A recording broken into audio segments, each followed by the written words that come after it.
İnanılmaz hoşuma gitti ya. Bakar mısınız? Nefes nefese de kaldık. Hemen hemen herkes 14 maaş alıyor. We should have met locals earlier. Asgari ücret Avusturya'da günlük güneşlikken bir anda How is the life here? Is it like easy to live in Graz? Graz'daki Türk izlerinden birini göstereceğim.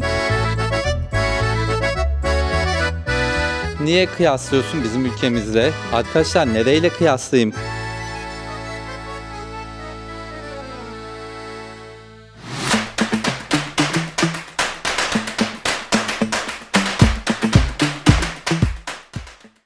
Arkadaşlar Avusturya'nın en büyük ikinci şehri Graz'dan selamlar. Buraya yine Gülce ile geldim.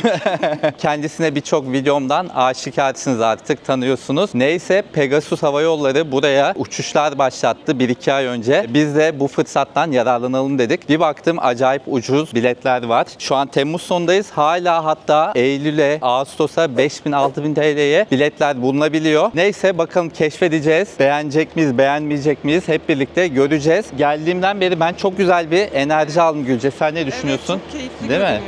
Aynen. Böyle böyle bisikletli kızlar, bayağı bir gençlik var gibi geldi. Çok güzel kafeler de var. Bugün hava biraz bulutlu ama yarından itibaren güneşli olacak. Hep birlikte bakalım bu şehirde neler yapılıyor, görülecek nereler var, neler yeniliyor, içiliyor ve nasıl geliniyor. Tümünün detaylarını videoda göreceksiniz.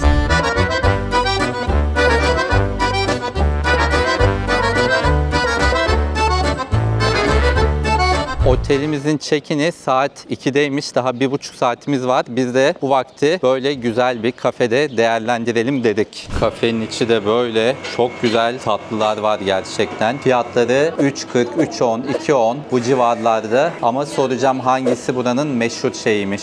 Siparişlerimi verdim. Nusskrone diye bu Avusturya'ya özgü bir tatlı varmış. Bundan söyledim. Bunun ücreti 3,5 euro. Americano 3,60 ve su ücretsiz. Hemen bu Nusskrone doğru söylüyor muyum bilmiyorum. Bunun tadına bakacağım. Ha, krone şeyden geliyor herhalde. Taçtan. Tarçınlı fındıklı bir şey gibi. Şimdi sen de bir bak tadına. Bana gluten yediriyorsun Orçun. Neli sence? Tarçın var mı? Var. Fındık, ceviz gibi bir şey var. Bir meyve püresi mi acaba? Bilmiyorum. Elma değil bence ama. Ama benimkisi çok hamur hamur.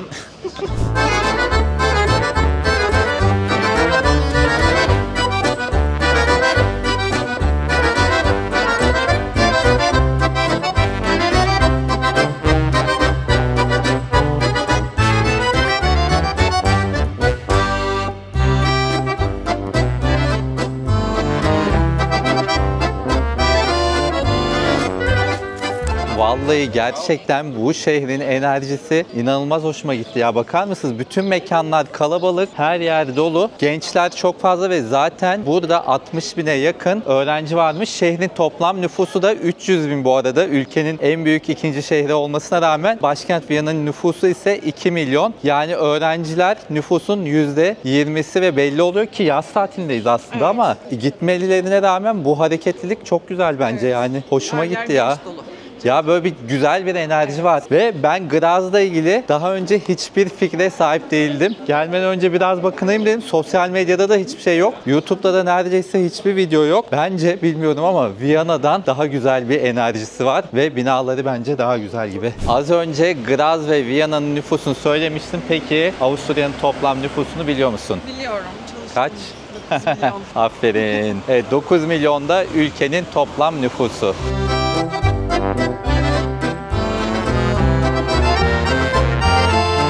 Size hemen Graz'daki otelimizi de göstermek istiyorum. Burası şehrin tarihi merkezinde çok güzel konumda bir otel. Tarihi bir binada. Dekorasyonuna bayıldım. Burada kocaman geniş bir yatak var. Burada gördüğünüz gibi duvarlar böyle eskitilmiş sıva. Ama en güzel yönü de eski şehre ve nehre bakan manzarası.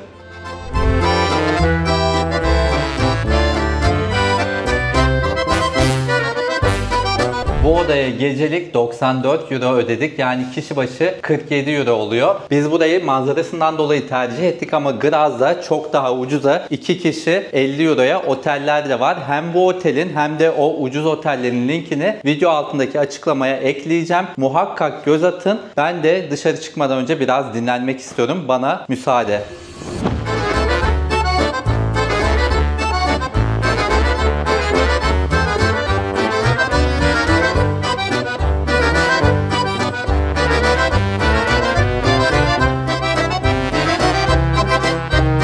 Biraz uyuyup dinlendik ve hemen şehri gezmeye başladık. Burası Graz'ın Altstadt denen eski tarihi bölgesi. Buradaki birçok bina Orta Çağ'dan kalma, hatta kimi yapılar 12. yüzyıla tarihleniyor. O kadar da eski ve çok iyi bir şekilde korumuşlar.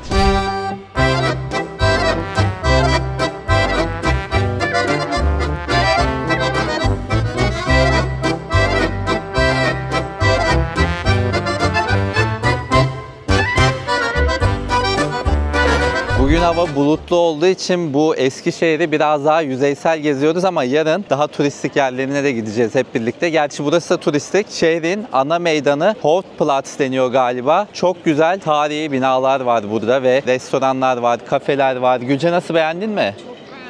Özellikle bak şu taraftaki binalar, hatta şu taraftakiler de çok güzel. Hepsi çok güzel ve hareketli de böyle havaya rağmen. Gerçi bu belki onlar için güzel havadır ama yarından itibaren güneşli hava var. Bu arada şu anda hava 21 derece falan. Türkiye'de 40 dereceden geldik biz İzmir'de. Cennet gibi geldi şu anda bu havalar.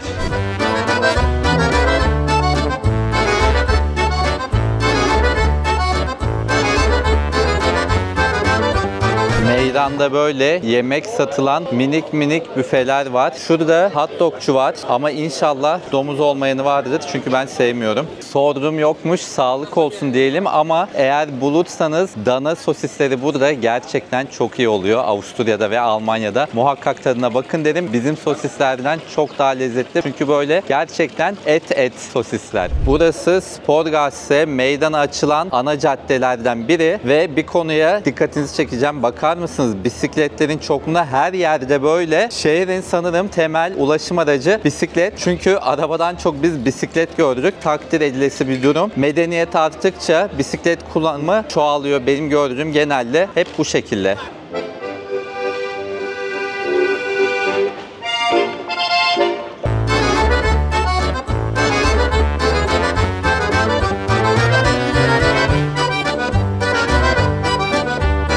Arkadaşlar gerçekten çok acıktık. Yemek yemeye gidiyoruz. Avusturya'da ne yenir? Şinitsel. Ama biliyorsunuz bizde tavuk şinitsel meşhur. Asıl Avusturya'da şinitselin doğduğu yerde ise dana, daha doğrusu buzağı şinitseli daha meşhur. Ondan yemeye gidiyoruz. Buradaki yerel bir arkadaşa sorduk neresi iyidir, turistlerin de gitmediği yer olsun diye. Graz Üniversitesi yakınlarında bir yeri söyledi. Şu anda oraya gidiyoruz. Giderken yolda size biraz da buranın ekonomik durumuyla ilgili bir bilgi vereyim. Asgari ücret Avusturya'da 1400 euro civarı. Ancak bununla birlikte hemen hemen hiç kimse 1400 euro maaş almıyor. Mesela buraya benim İzmir'den 2-3 sene önce taşınan bir arkadaşım var. Ona sordum. Evet dedi, sözleşmede benim de 1400 euro dedi. Ama benim maaşım 2500-2600 euronun altına düşmüyor dedi. Güzel para kanka.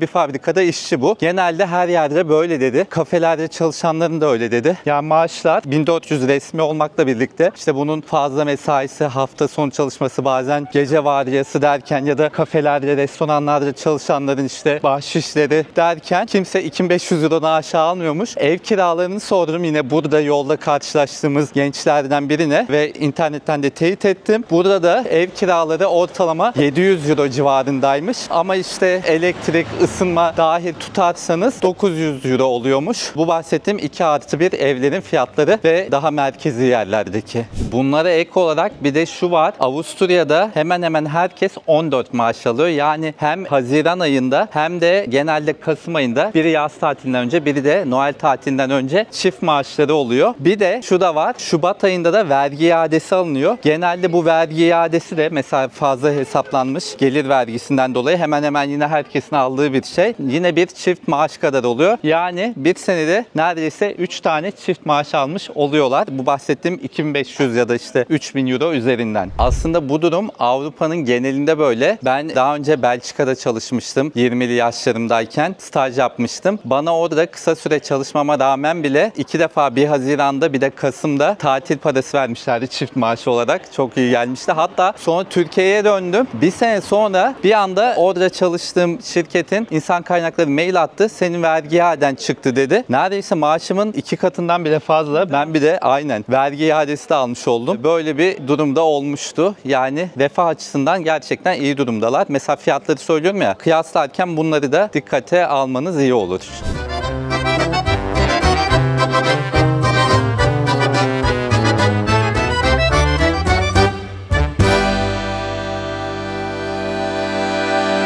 Şehrin göbeğinde böyle devasa bir şehir parkına denk geldik şans eseri ve burası meydandan böyle en fazla 7-8 dakika yürüme mesafesinde. Spor yapanlar var. Şu ileride gençler oturmuş arkadaşlarıyla takılıyor. Ne kadar güzel yani. Baktım haritadan bile, inanılmaz büyük bir boyutta bir park burası.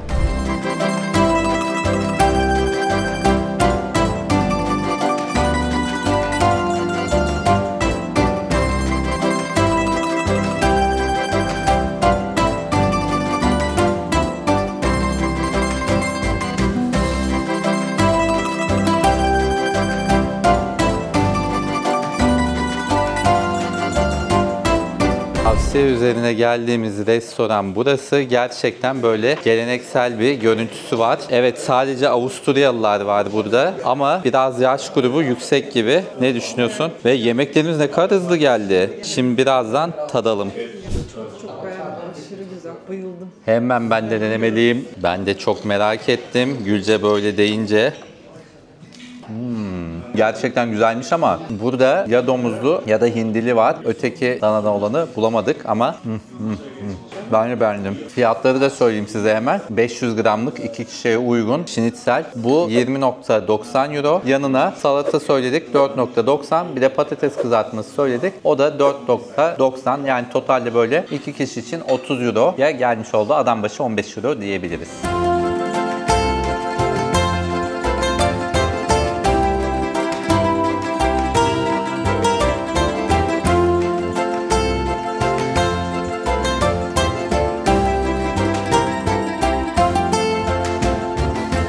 Konuya değinmek istiyorum arkadaşlar. Şimdi otele yürüyoruz. Az önce çekimler yaptım. Böyle insanlar geliyor, böyle laf atıyor videoya. Ya da işte gün içinde de oldu hep, değil mi? Merak ediyorlar. Evet, bir Görünce. gülümsüyorlar, sohbet ediyorlar. Mesela parkta falan da insanlarla konuştuk. Birçok yerde böyle konuşuyoruz aslında. Düşündüğümüz gibi soğuk değiller. bence, Değil mi? konuşkanlar. Aynen. Konuşkanlar ama bunu böyle bir kameraya yansıtamadım. O yüzden böyle size anlatayım istedim. Ama yarın aslında şey mi yapsak, böyle röportaj mı yapsak insanlarla? çekebiliriz bence Ben biz de. şeyde düşünüyordum, acaba böyle istemezler mi, daha çekingen halklar ya bunlar, ama aslında normalde konuşuyorlar. Yani sen güzel sıcak Evet. davrandığında olan çekilir. O zaman yarın röportajlar yapalım. Aynen. Bir de Değil mi? benim aklıma şey geldi. Restorandaki hanımefendi vardı Ha ya. Çok şey kibar değil aynen ya. çok asil böyle. Tatlıydı.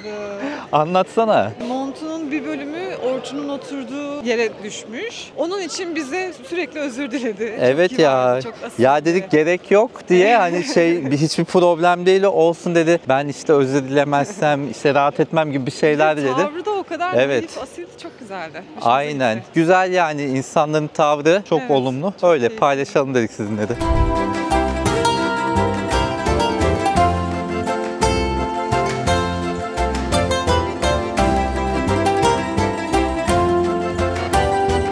Arkadaşlar günaydın. Gördüğünüz gibi Anlatmaya gerek yok. bugün hava çok güzel ve turistik gezilerimize başlıyoruz. Ama size ilk önce şu odamızdan görünen kiliseyi anlatmak istiyorum. İsmi Fransiskan Kilisesi, 1200'lü yıllarda inşa edilmiş ve kulesi yaklaşık 800 yıldır ayakta. Sol tarafta da Schlossberg Tepesi'ni görüyorsunuz. Bugün oraya tırmanacağız ve detaylarını o zaman anlatacağım.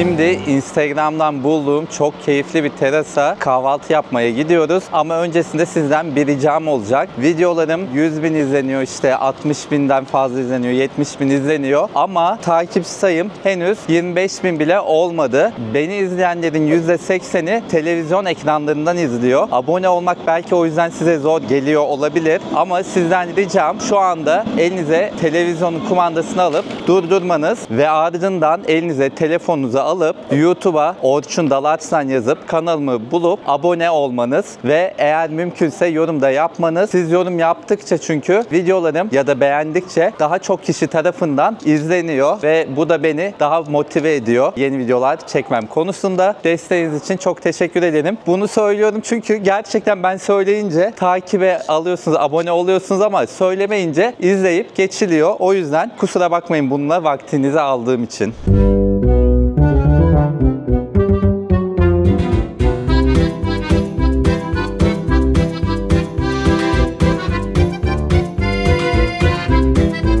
Kafe Eskişehir'in göbeğinde böyle bizdeki Boyner ya da işte YKM veya daha lüks olarak da Beymen tarzı çok katlı bir mağazanın içinde. Şimdi çıkacağız terasa. Alışveriş sevenler buraya da gelebilir. Çok merkezi noktada. Ben de kendime gelmişken bari terlik bakayım dedim. Birkenstock'lar Türkiye'de pahalı oluyor. Belki burada ucuzdur diye. Tabii başka şeylere de bakarım. İnşallah vardır. Bakın burası da erkek bölümü. Kahvaltıya geldik. Nelere bakıyoruz. Kafenin manzara böyle, bakar mısınız? Daha iç kesiminden bile Eskişehir görünüyor. Şurası eminim teras daha keyiflidir.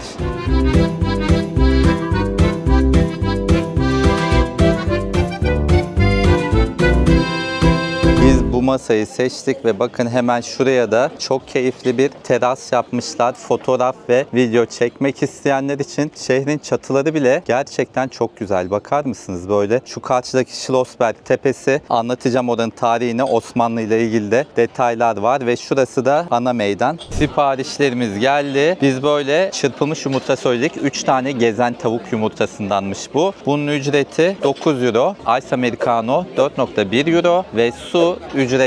Bakalım tadını da merak ediyorum. Güzel yapmışlar mı? Üstüne böyle maydanoz, yeşillikler. Yumuşak, tam kıvamında. Olması gerektiği gibi bakalım bu nasılmış. Bu ekmeğin üstüne yağ sürüp taze soğan koymuşlar. Bu da lezzetli. Başarılı ve böyle bir mekana göre ve Avusturya'nın gelini düşündüğümüzde bence iyi fiyatlar.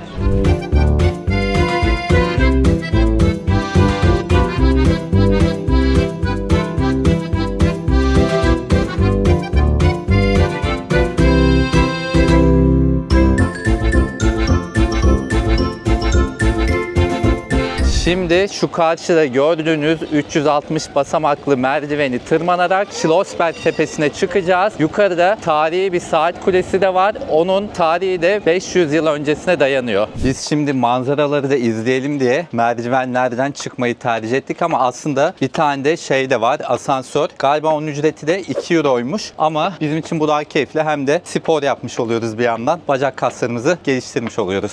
Şimdi gelelim buranın tarihine, çıkarken anlatayım. Yukarıdaki saat kulesi tam 500 yıllık tarihi bir saat ve burada eskiden tepede bir kale varmış. O kale biliyorsunuz Osmanlı İmparatorluğu zamanında Avusturya'ya çok saldırdı. Hatta Viyana kapılarına dayandı. Osmanlı'nın alamadığı tek kale olarak biliniyor. Evet. Nefes nefese de kaldık. Spor yapacağız dedik ama bu onların gurur duydukları bir konu. Hatta Osmanlı'dan dolayı bu kaleyi zamanda çok güçlendirmişler. Ama sanırım 1800'lü yıllarda Napolyon kalenin önemli bir kısmını burayı ele geçirince yıktırmış.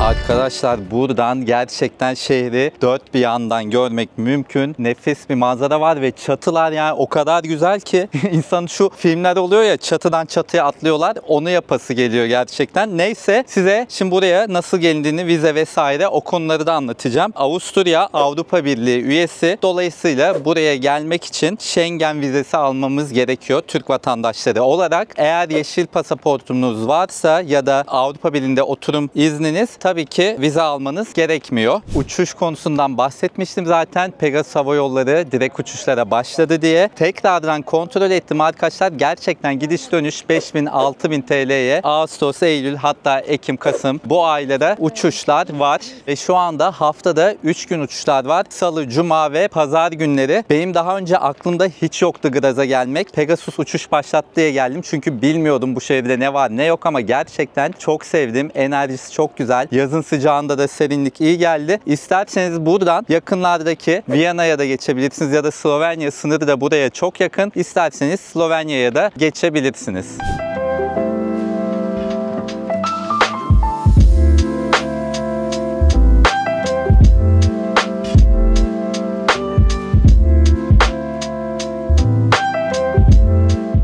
Size şimdi Graz'daki Türk izlerinden birini göstereceğim. Bu gördüğünüz kuyu ismi Türkenbrunnen yani Türk kuyusu. Peki buraya neden bu ismi vermişler? Bahsetmiştim, Osmanlı zamanında 1500'lerde buraya sıkça saldırılarda bulunmuş. Onlar da Osmanlı kuşatması uzun sürebilir diye bu kuyuyu kazmışlar buraya. 94 metre derinliğinde Graz'dan geçen Mür Nehri'nin yeraltı sularını alıyor bu kuyu. Kuyunun derinliğini bize de göster diyeceksiniz biliyorum ama maalesef şu anda kuyu kullanılmıyor. Böyle insanlar para atıyor içine.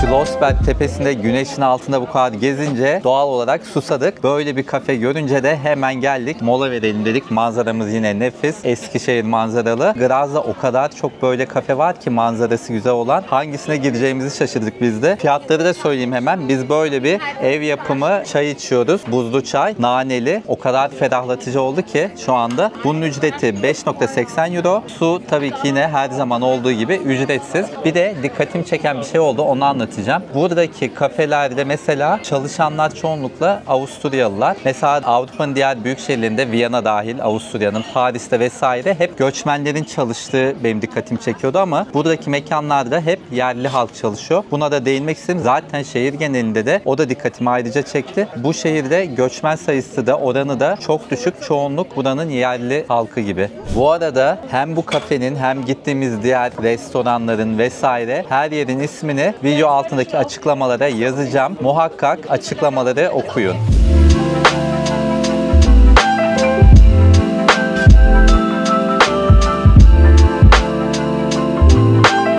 Tarihini bu kadar iyi korumuş bu şehirde şu kocaman binanın işine kardeşim yani bizim müteahhitler mi yaptı bunu anlamadım ama Grazlı yetkililere sesleniyorum, şu binayı ne olur yıktırın.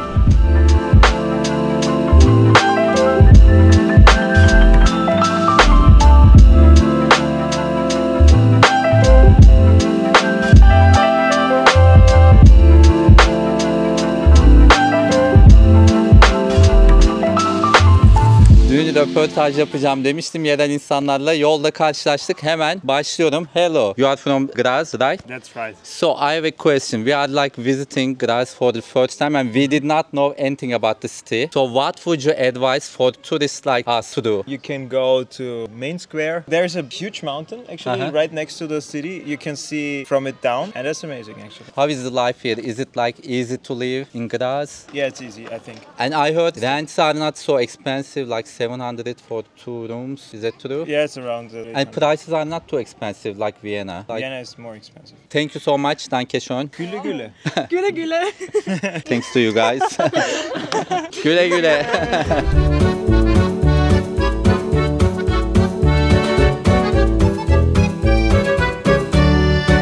Şimdi katedrale gidiyoruz ama artık benim bu Avrupa'da kiliseler hiç ilgimi çekmiyor. Hepsi birbirine benziyor. Ama Ben istedim. evet Gülce Görmek istedi. istiyorum. Evet Gülce Avrupa seyahatlerine daha yeni başladı. Hatta bu ilk Orta Avrupa değil mi? Evet. Nasıl buldun? Ne düşünüyorsun?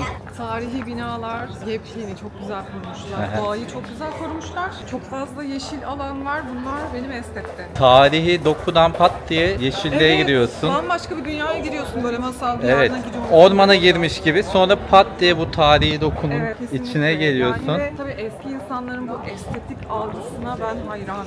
Türkiye'nin de eski Evet, tarihi kesinlikle. binalarımız bizim de çok güzel idi. Kalanlar şu an çok az sayıda oransal olarak ama biz yıkıp özellikle 1960'larda 70'lerde o bütün tarihi binalarımızı yıkıp rant amaçlı yüksek katlı çirkin binalar yapmışız ve maalesef hala da yapmaya devam ediyoruz. Yoksa bizim şehirlerimiz gerçekten zamanında Güzelmiş. çok güzelmiş. Niye böyle bilmiyorum. Hayır, Anadolu'daki herhangi bir şehir, atıyorum Tokat diyelim, Afyon diyelim, eski fotoğrafları o kadar güzel ki.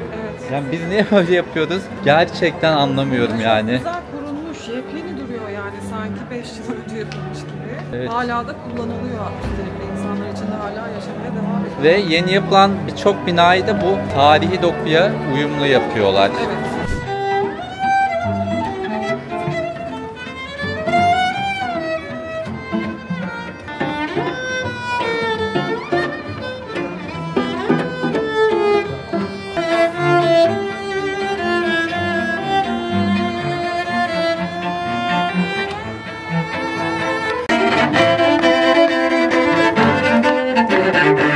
Graz Katedrali'ne geldik. Burası 1438 ila 1468 yılları arasında Kutsal Roma Cermen İmparatoru 2. Friedrich tarafından inşa edilmiş.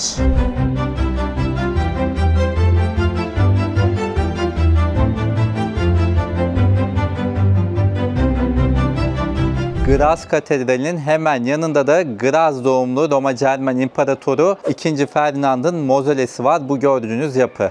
Mozole saat 6'da kapanıyormuş. O yüzden giremedik valla. Ama Avrupa sanat tarihinde önemli bir yeri varmış bu yapının. Eğer buna ilgi duyuyorsanız siz geldiğinizde Graz'a içini gezebilirsiniz.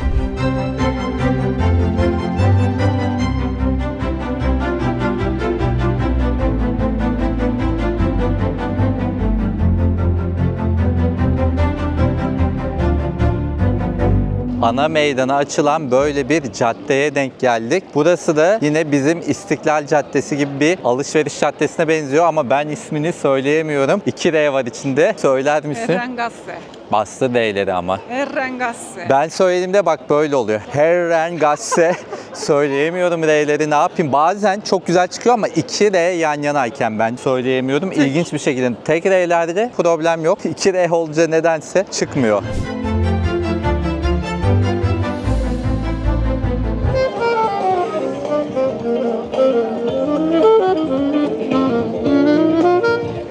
Otelde biraz dinlendik. Şimdi yemek yemeye gidiyoruz. Bu arka planda da bu arada ışıklı ne kadar güzel duruyor değil mi otel? Evet, çok şık duruyor. Zaten buranın tarihinde de ismi geçiyor. 1909'da yapılmış ilk inşa edilen otellerden biriymiş ve o dönem böyle önemli tüccarlar hep bu otelde kalıyorlarmış. Böyle bir bilgiyi de eklemiş olayım. Evet, restoranımızda şu karşıdaki binada yerel Avusturya yemekleri yapılıyormuş burada. Bakalım, göreceğiz. İnşallah lezzetlidir. Çok tavsiye ettiler.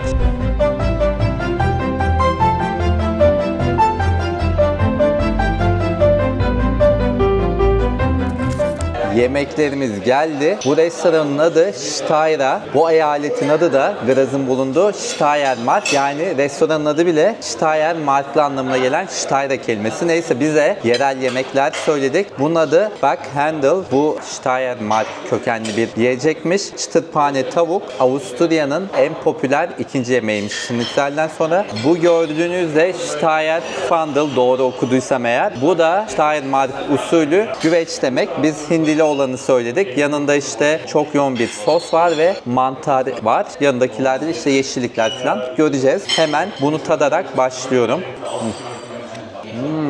Sos da çok güzel. Hindi de kıvamında pişmiş. Bu arada bu restorandaki bütün ürünler yine bu bölgeden, bu eyaletten gelen ürünlermiş. Çok beğendim bu arada. Şu kızarmış tavuğumuzu da deneyelim. Herhalde KFC ile de buradan ilham oldu. Dışı çıtır, içi ise böyle yumuşacık sulu. Ben çok beğendim. Şimdi Gülce de tadacak. Bakalım benim gibi beğenecek mi o da? Tadıyorum. Sosu gerçekten çok güzel. Kremamsı bir sos ama baskın bir tat yok sosta. Sarımsaklı biraz. Çok yakışmış tavuğa. Şunlar neymiş? Bunları da tatmak istiyorum. Hamur. Yumuşak bir hamur. Güzel. Beğendim. Fiyatları söylemeyi unuttuğumu fark ettim. Bu çıtır paneli tavuk 15.90 euro. Bu gördüğünüz hindi güveç tarzı yemek de 19 euroydu galiba değil mi? Ve su ücretsiz.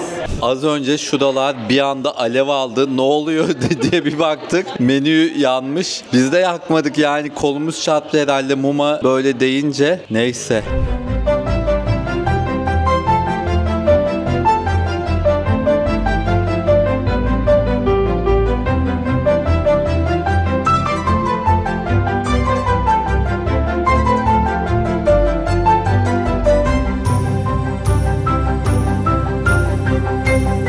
Yürüyüş yaparken böyle hareketli minik bir meydana denk geldik. Bakar mısınız ne kadar güzel, canlı. İnsanlar böyle keyifli vakit geçiriyor. Gerçekten çok hoşuma gitti. Belki biz de burada bir yerlerde oturup bir şeyler içeriz. Her yerden de sağdan soldan bisikletçiler geçiyor. Çok güzel ya. Vallahi insanlar, gençler yaşamayı biliyor burada. Daha doğrusu buna imkanları da var. O yüzden de güzel yaşayabiliyorlar. Şurada başka bir böyle bar. Bu tarz mekanlar çok, kaldırımın yanına böyle oturacak yer koymuşlar. Bakın hala hareketlilik bitmedi. Şurada da yine başka bir grup eğleniyor. Çok güzel. Bu arada caddenin ismi Maria Hilferstrasse. Eğer gelmek isterseniz aklınızda bulunsun. Landplatz'la böyle kesiştiği noktaya yakın kesimleri.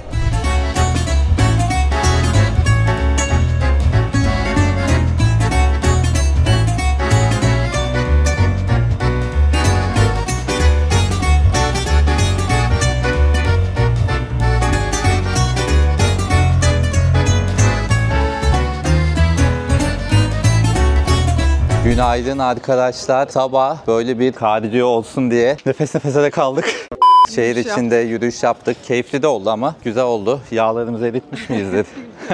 İnşallah. Neyse, şimdi de ilk gün gördüğümüz böyle daha yerli halkın, turistten çok geldiği bir kafe vardı. Bizim otelin arka tarafında. Şu an oraya gidip bir kahvaltı yapacağız. Bir şeyler atıştıracağız.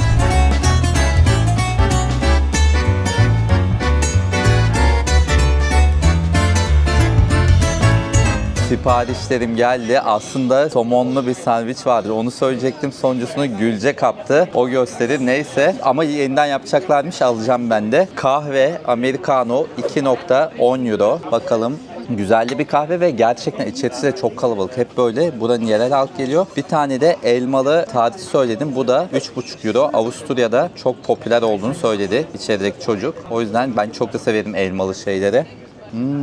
Gerçekten güzelmiş ha. Şekeri de az ama lezzetli. Su yine ücretsiz. Evet, Orçun'dan kaptığım somonlu. Bayağı da içi bol. Beni en çok mutlu eden şey o oldu. İçinde bayağı bir yumurta var, somon var, yeşillikler var, peynir var. Tadını ben dayanamadım zaten. Az önce bir ısırık aldım. Çok güzeldi. 4.70'e aldık bunu. Gayet iyi bir fiyat. Şimdi bir tane daha deniyorum. Efsane. Bayağı bol bir krem peynir var. O zaman 20 dakikaya ben severim. Alıyorum ben de. Kesin al. Günlük güneşlikken bir anda Elamet geldi. çılgın gibi yağmur yağmaya başladı ve üstelik hava durumunda hiç yağmur da göstermiyordu. Graz'a geldiğimizde buna da hazırlıklı olmamız gerekiyor. İnşallah diner çünkü daha gezecek yerlerimiz var.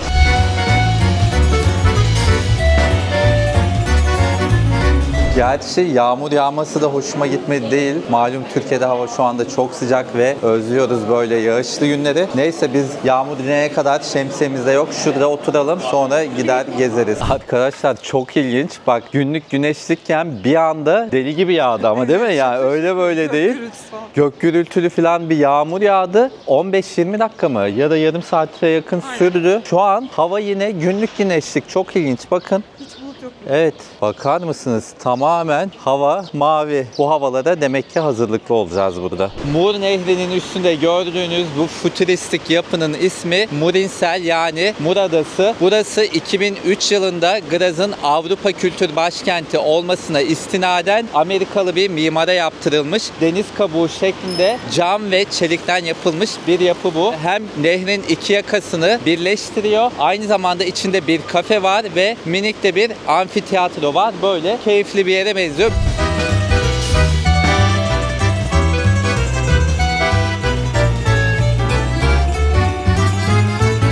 Yollarda gezerken süpermarket görünce alışveriş de yapalım dedik. Çünkü ben gittiğim yerlerden böyle eve yeme içmelik bir şeyler almayı çok seviyorum. Ve fiyatları da uygun oluyor ama burada poşet kullanımı yok galiba. Sadece marketlerde kağıt poşet veriyorlar. Böyle kucağımda taşımak zorunda kaldım. Otele bırakıp hemen tekrardan çıkacağız dışarı. Siz de böyle gelirsiniz buralara, aklınızda bulunsun. Eve yemelik içmelik bir şeyler alabilirsiniz. Keyifli oluyor gittikten sonra bunu orada almıştım işte deyip yiyip içmek. Arkadaşlar hani ilk geldiğimiz gün meydanda bu büfeler var demiştim ya. Şimdi burada sizler için bir tadına bakalım dedik. Yemeklerin nasılmış diye. Ve fiyatlar çok uygun. Şinitzel 7.80 galiba. Sipariş verip deneyip size yorumlayacağız. Siparişlerimiz geldi. 7.80'miş bu arada. Böyle küçük gelir diyordum ama çok öyle küçük de değilmiş. Zaten fazlasıyla da patates geldi yanında. Lezzetine de baktım. Şöyle kötü olur mu diye insan önyargılı oluyor. Ucuz diye. Kötü de değilmiş. Gayet güzel arkadaşlar. Ama şunu belirteyim. Burada nakit aldılar. Neredeyse hemen hemen her yerde kredi kartı geçiyor. Ben zaten seyahatlerde yanımda nakit para çok az alıyorum. 100 euro falan en fazla. O da böyle durumlar olursa diye. Aklınızda bulunsun. Bu tarz yerlerde bazen nakit isteyebiliyorlar.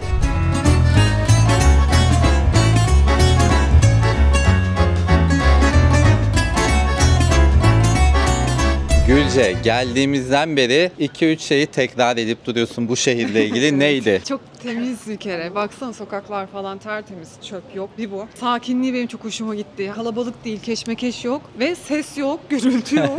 Ama Bunlar bir bayıldım. şey diyeceğim. Gerçekten yollar böyle her yer tertemiz ama ben sigara izmaritleri gördüm. Görmedim değil. Arada bir denk geliyorum. Ben denk gelmemişim.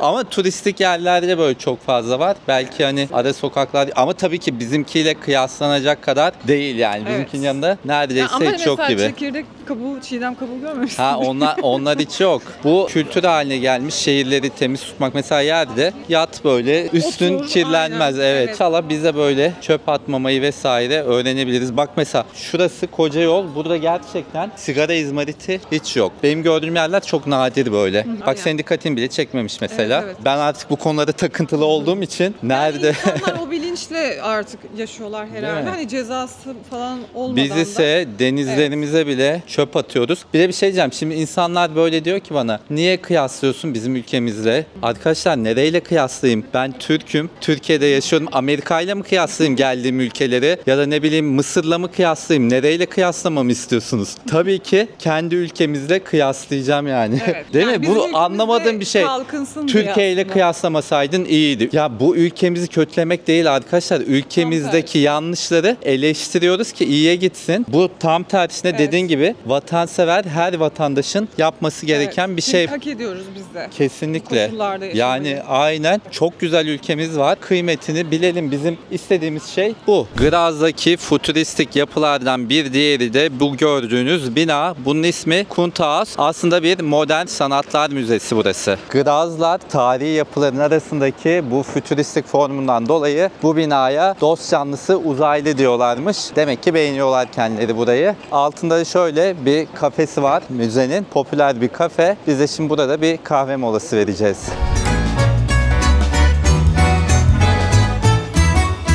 Şimdi bu kafede de Amerikan söyledik her zaman olduğu gibi. Burada 4,5 euro mesela su yine ücretsiz ama bizim o sabah gittiğimiz kafe var ya orası buradan 200 metre uzaklıkta orada 2.10 ya da 20 idi. Burada 4,5 neredeyse 2 katı. Anlam veremiyorum ama tabii burada da gelen geçen çok oluyor. İzlemesi keyifli oluyor. Gerçi orada da öyle. Biz ama yine farklı mekanlar deneyelim diyoruz size de göstermek için.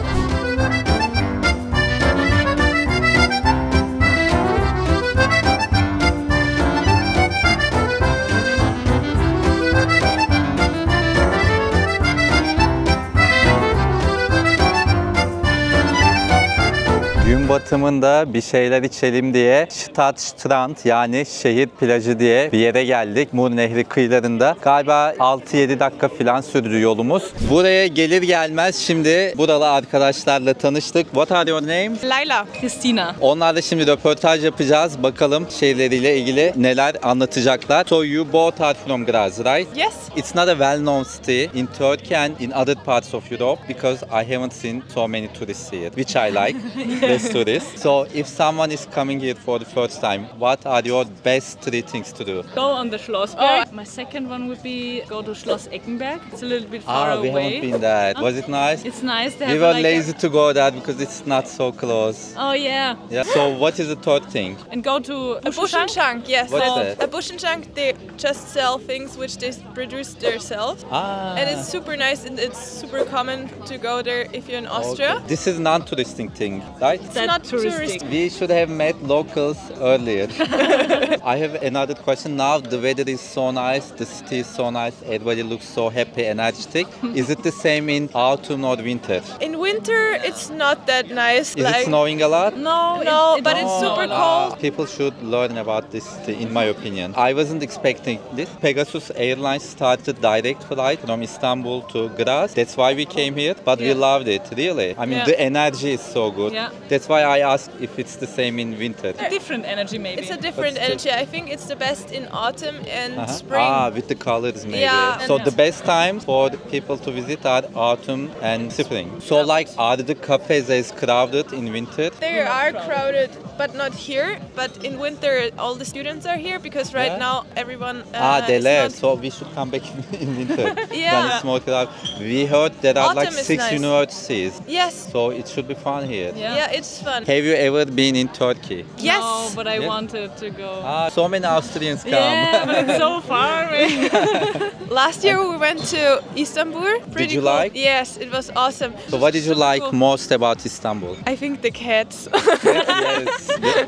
They are amazing. They are everywhere. Yeah, and it's so cute that you Yeah. feed them. Definitely, people Yeah. love cats and dogs. In the streets, everybody is feeding them. Next time you come, you should also see the Aegean Sea coast. And flights are very cheap. Disney flights, Istanbul to Graz, pay like 120 euros. Oh, It's that's quite super good. cheap. Yes. That's nice. That's maybe in winter it will be even cheaper. Danke schön for the interview and giving your time. Thank you so much. Yeah, enjoy your time here. Bye bye. Bye. Gün batmadan çekemedim burayı hemen röportaja başlayınca ama şimdi göstereyim. Gün batımı renkleri yok ama şimdi de ayrı güzel renkler var. Bakar mısınız? Şu suyun pırıltısı vesaire ve insanlar ne kadar huzurlu, keyifli. Bakın böyle uzanıyorlar. Röportaj yaptığımız gençler de öyle. Gayet mutlu herkes. Sağ olsunlar, çok enerjiktiler röportajda da. Bakar mısınız şuranın güzelliğine? Ne kadar keyifli, huzurlu.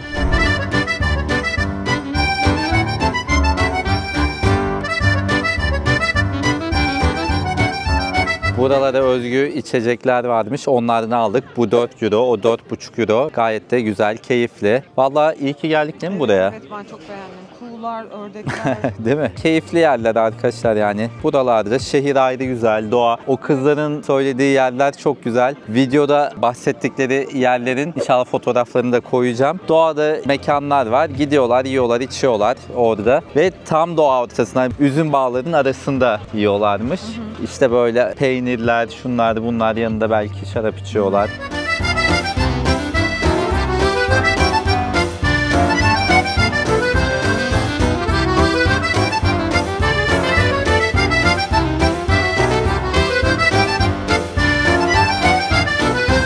Günaydın arkadaşlar. Bugün artık maalesef Graz'daki son günümüz. Bu hemen otelin yanındaki kahveci vardı. Önden çok geçiyorduk. Bu kez de buraya oturalım dedik. Burada da bambaşka bir fiyat var. 3.20 idi galiba Americano ama buranın da keyfi ayrı. Nehir kenarında. Güzel bir mekan. Havaalanına gidiyoruz. Şimdi size de havaalanından nasıl şehir merkezine gelindiğini ve dönüldüğünü anlatayım. Ben her daim Google haritaları kullanıyorum arkadaşlar. Orada gideceğiniz noktayı yazdığınızda hangi toplu taşıma araçlarını kullanmanız gerekiyorsa yazıyor ve farklı seçenekler sunuyor işte. Trenle diyor, şöyle, otobüsle böyle vesaire. Biz trenle gelirken havaalanından böyle bir 500 metre falan yürüdük. Tren istasyonuna ulaştık. Orada da biletimizi Avusturya'nın TCDD'si olan ÖBB'nin sitesinden aldık. 3.20 euroydu değil mi? Evet. Online bir şekilde aldık. Çok kolay oldu. Hiçbir kontrol yapılmadı ama kontrol yapıldığında cezalar büyük olduğu için bilet almak önemli. Sonrasında tren trenden Graz'ın ana istasyonunda indik ve ardından 2 durakta otobüse bindik. Onda bizim tren biletimiz geçerli mi değil mi bilmiyorduk. Bir tane teyzeye sorduk, Avusturyalı teyzeye. O da dedi ki problem olacağını sanmıyorum, binin dedi. Biz de bindik. Çok kolay oldu. Sonrasında da otelimize yürüdük. Diğer seçenek de Uber ya da Bolt kullanmak. Bunlar taksi uygulamaları. Onların ücreti de Uber biraz daha pahalı. 28-29 euro civarı. Bolt da 25 euro civarı ama dönem dönem indirimleri oluyor. Mesela biz gelirken yoktu. Şimdi dönüşte indirim var. Onunla gidelim dedik. 15-16 euroya geliyordu ama sabah şu an herhalde işe gidiş saatleri olduğu için boş bir Bolt yoktu. O yüzden biz şimdi yine tren garına gidip oradan havaalanına geçeceğiz. Çok kısa da sürmüştü bu arada değil mi? Totalde 30-35 dakika yürümelerimiz dahil. O kadar sürede havaalanından otele ulaştık. Taksiyle gidince de ya da işte taksi uygulamalarıyla o da 17-18 dakika sürüyor. Aslında çok bir fark da yok. Artık Graz seyahatimizin sonuna geldik. İnşallah izlerken keyif almışsınızdır. Eğer beğendiyseniz beğen tuşuna basmanız beni çok mutlu eder ve tabii ki kanalıma abone olmanız, yorumlar yapmanız ayrıca motive eder. Neyse Graz'a da umarım sizin de yolunuz düşer. Çünkü gerçekten çok güzel bir şehir. Ne Türk turistler ne de Avrupalı turistler tarafından yeterince keşfedilmemiş bir şehir. Umarım sizin de yolunuz düşer en kısa zamanda.